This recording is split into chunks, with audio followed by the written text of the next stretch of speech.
Mrs. Curtis. Cat.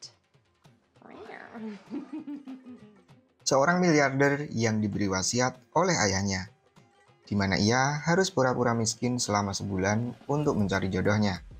Karena ayahnya tak ingin ia mendapatkan istri yang hanya demen sama hartanya saja. Ia pada seorang pemuda bernama Vero. Hidupnya glamor dan suka menghamburkan uang untuk liburan bersama pacarnya. Vero memiliki sopir pribadi bernama Claude.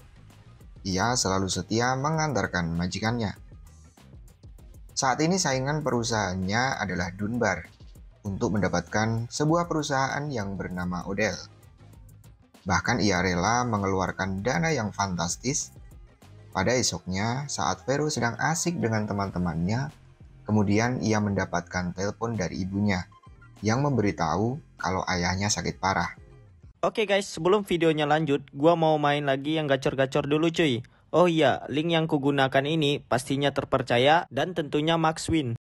Nice, keluar wheelnya guys. Auto kita dapat epic win ya guys ya, mantap. Oh iya, yang mau main juga, linknya ada di pin komentar atau cari di Google Betwin 188 dan Happybet 188. Let's go. Lalu Vero pun pulang dan sangat khawatir atas ayahnya. Ayahnya juga sangat takut kalau anaknya dipermainkan oleh wanita dan Vero tak mendapatkan cinta sejatinya. Nah, oleh karena itu, ayahnya memberikan pesan terakhir untuk pergi jauh dari kehidupan glamornya dalam waktu 30 hari. 2 minggu berlalu setelah kematian ayahnya, ia akan menepati janjinya dan ia bertemu Lauren. Di sini Vero mengatakan kalau ia harus pergi dalam waktu 30 hari. Kemudian ia bertukar SIM dengan supirnya dan pergi dengan pesawat. Di pesawat ia bertemu dengan seorang bos yang bernama Tuan Curtis. Curtis minta pelayanan pramugari berkali-kali, namun ia juga malah membuat pramugari marah. Beralih ke Vero yang sedang berjalan dan melihat lowongan pekerjaan, namun ia tak diterima di sana. Lalu malamnya di bar, Vero memesan air putih dan di samping Vero ada wanita yang mengajaknya berkenalan. Wanita itu bernama Pita Benger yang menawarkan tempat tidur untuknya.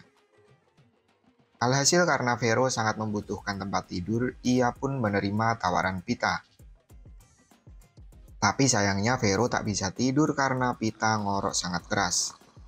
Di sana Vero keluar kamar dan di ruang tamu ada teman Pita yang bernama Dian sedang tidur. Namun karena melihat lelaki asing, ia pun langsung teriak dan mengusir Vero. Malam itu juga ia berjalan dan bertemu dengan preman. Namun Vero masih bisa kabur, tapi sayangnya ia malah menjadi korban salah tangkap oleh polisi. Vero pun akhirnya dipenjara meskipun tak lama, karena 2 preman tadi sudah tertangkap. Vero kembali berkelana sambil mencari lowongan pekerjaan. Di perjalanan ia kelaparan dan membeli hotdog. Namun uangnya tak cukup guys. Untung saja penjual yang bernama Angelo ini memberi Vero secara gratis. Di saat Vero sedang membaca koran, tak sengaja tertabrak mobil yang dikendarai oleh Fred Adam. Dan disinilah Vero mendapatkan pekerjaannya. Karena Adam membawanya ke rumah orang kaya yang bernama Curtis. Ternyata Tuan Curtis ini adalah orang sombong yang ada di dalam pesawat di scene sebelumnya. Di sini Vero diberi kerjaan menjadi sopir Tuan Curtis. Dan tentunya menyamar sebagai Claude. Di rumah ternyata bukan Tuan Curtis saja yang aneh. Istri dan anaknya juga aneh guys. Pada malam harinya, Vero melihat berita di TV yang membicarakan kemenangannya melawan Dunbar untuk mendapatkan saham dari Odell. Namun ini belum selesai sampai Vero bisa ditemui kembali. Ketika Vero akan tidur, ia sangat kaget. Ternyata di kamarnya ada Nyonya Curtis. Tak lama kemudian, datang juga anaknya. Namun belum selesai yang ternyata Tuan Curtis ikut masuk. Dan begitulah juga. Tuan Curtis ini juga punya kelainan. Untung saja Vero memiliki cara untuk mengusir mereka semua. Lanjut di esok harinya, di kantor Tuan Curtis, Vero ketemu sama Dian. Dan disitulah Vero mulai mencoba mendekati Dian. Di sana Dian bercerita kalau ia adalah seorang janda yang ditinggal mati oleh suaminya akibat perang. Seketika hubungan mereka berdua terlihat sangat dekat. Bahkan Dian diantar pulang sampai depan rumah. Namun kedua orang tua Dian yang melihat hal itu ternyata kurang menyukai Vero karena hanya seorang sopir. Beberapa hari kemudian, Vero ini dipecat Tuan Curtis karena anaknya melaporkan jika Vero masuk ke kamarnya. Padahal sebaliknya guys. Dian yang melihat hal itu berusaha membela Vero. Dan pada akhirnya mereka berdua ini keluar dari kantor Tuan Curtis tersebut. Di sana Dian mengajak Vero ke rumahnya. Dan orang tua Dian melihat Vero dengan tidak senang. Apalagi ketika Vero menghabiskan hidangan makan malamnya. Setelah itu mereka berdua terlihat pergi. Lanjut pada esok harinya, di sini Dian mengajak Vero untuk membuat agensi perusahaan sendiri dengan tabungan milik Dian. Vero pun kaget karena ada seseorang yang sangat percaya dengannya, bahkan rela untuk memakai tabungan miliknya demi membangun agensi bersama. Perusahaan mereka diberi nama Mancini & Reno. Singkat cerita, mereka menyewa sebuah tempat sebagai kantor mereka, dan juga sudah ramai yang menyewa jasanya. Bahkan di kantor itu Dian mengajak teman-temannya untuk bergabung bersamanya. Nah, pada siang harinya, Vero mengatakan kalau ia akan pulang ke California. Dian yang mendengar hal itu terlihat sangat sedih. Di saat mereka akan pulang, Vero mendapatkan telepon dari Lauren dan mendapatkan kabar buruk jika Dunbar membawa Vero masuk ke dalam pengadilan. Dan hal itu mengharuskan Vero wajib datang ke pengadilan California.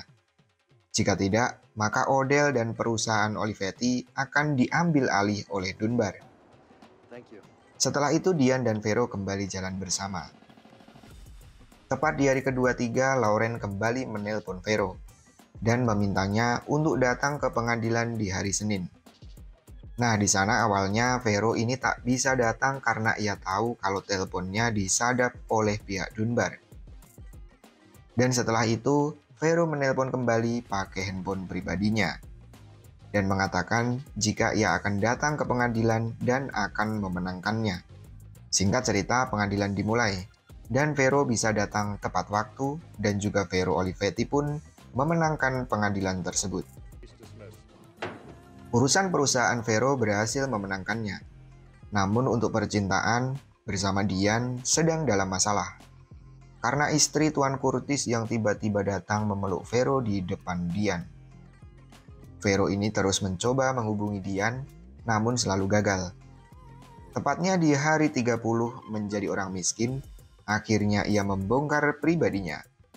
Pertama, ia mengirim cek senilai $50 kepada Fred Adam.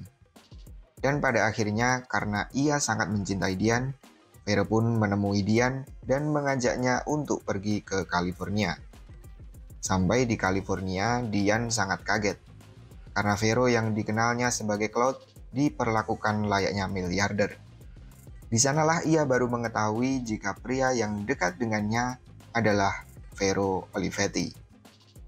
Singkat cerita, 6 bulan kemudian mereka menikah, dan yang lebih berkesannya lagi, semua orang yang pernah membantu Vero diundang ke pernikahan dan diberi pekerjaan yang layak.